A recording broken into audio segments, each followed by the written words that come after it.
De jeunes Ivoiriens non affiliés aux partis politiques expérimentent un nouveau système d'électeurs, dit électeurs libres à tous les scrutins électoraux en Côte d'Ivoire.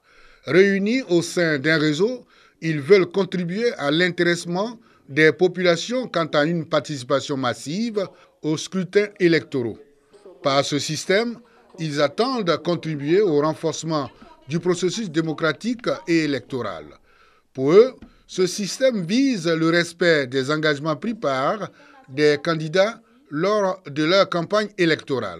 Depuis un moment, nous avons donc un taux de participation qui baisse de façon considérable. Donc on s'est dit pour nous, électeurs ivoiriens, il était important et capital de contribuer à notre niveau à rehausser ce taux de participation-là. Mais en même temps, c'est donner une autre image à l'électeur ivoirien. Pour plus d'efficacité sur le terrain, le réseau implante ses coordinations de base. Le président national du Riel Côte d'Ivoire a boaqué pour l'installation des coordinations départementales de la région de Gbeke. C'est quelque chose de noble que de voter soi-même et d'inciter d'autres à exercer ce devoir de voter. Notre souhait, c'est que la Côte d'Ivoire soit toujours plus belle, plus forte et nous ressemble à tous parce que c'est comme ça et seulement comme ça que s'installe définitivement la paix. Parrain de la cérémonie, Jean-Claude Kouassi, ministre-gouverneur du district autonome de la vallée du Bandama, félicite les initiatives des membres fondateurs du réseau. Pour Jean-Claude Kouassi, les activités de cette structure s'inscrivent dans la droite ligne des actions de développement local.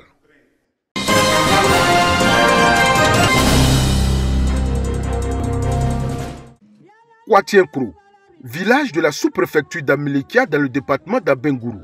Dans cette localité de plus de 1000 âmes, se trouve en abondance l'arbre qui produit l'akbi.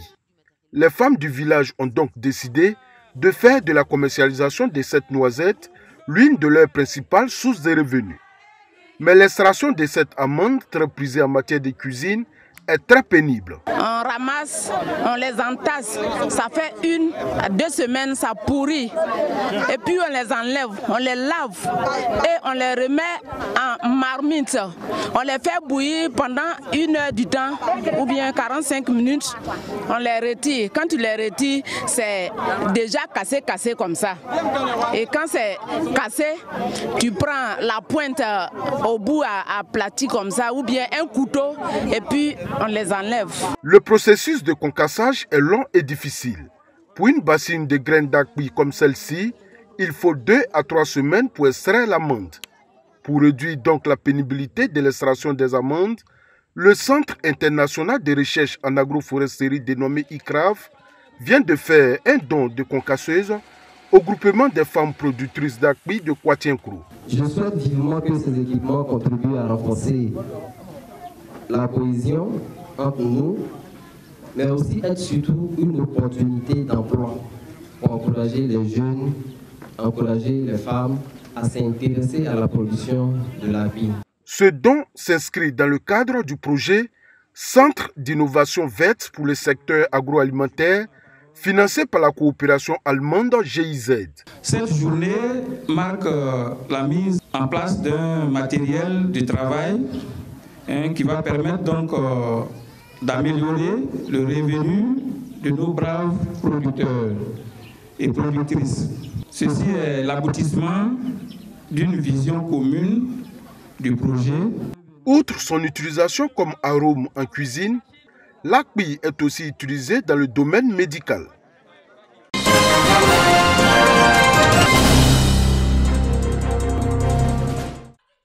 Mise en scène de l'œuvre littéraire des dieux éphémères du jeune écrivain et acteur culturel Yann Aka. Théâtre, musique, slam, danse chorégraphique, des disciplines artistiques réunies pour dénoncer les injustices sociales. Il y a une œuvre qui parle de plusieurs thématiques, notamment l'univers carcéral des femmes, et puis les faux frais de scolarité que certains gouvernements très souvent imposent à des parents d'élèves, les conséquences de ces lois injustes. Dans une mise en scène de Gbessi Hadji, Ces novices du théâtre dénoncent les tares de la société à travers l'humour.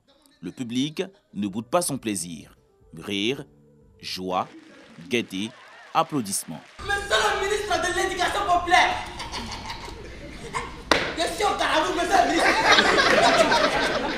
un spectacle rehaussé par la présence de plusieurs personnalités, en l'occurrence Madame le député Yasmine Wounia et l'ex-première dame Simone Yves Gbagbo. On va ensemble travailler à ce que cette pièce puisse se déplacer de ville en ville pour que le théâtre d'abord se rapproche des populations, mais surtout pour que tous les messages qui sont véhiculés dans cette œuvre, qui dénoncent, qui caricaturent, mais également qui conscientisent, puissent atteindre le plus grand nombre.